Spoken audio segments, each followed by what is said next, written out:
TCRA ni msimamizi wa sekta ya mawasiliano na anasimamia redio na amesaidia sana katika kuongezeka kwa upatikanaji wa taarifa kwa hususan wananchi wale wa mbali kabisa. Tuna redio za kijamii ambazo zinafika kwenye ngazi ya wilaya, ngazi ya kitongoji. Tuna hizi za kitaifa sawa, lakini tuna redio za kijamii, tuna redio za dini. Kwa hiyo TCRA ni mlezi na ni mtoa masafa, lakini pia ni msimamizi wa masuala ya haya kwetu ya kitaaluma kwa upande wa vyombo vya mtandaoni na redio.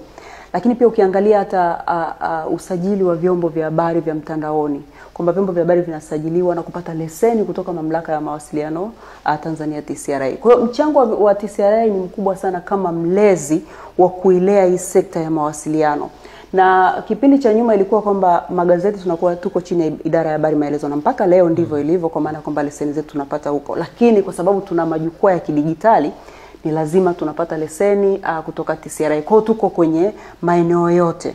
Lakini pia kuna mambo mengine ya masuala ya kufuatilia na kupata takwimu, na ndio maana kuna ile ripoti inatoka kila baada ya miezi mitatu.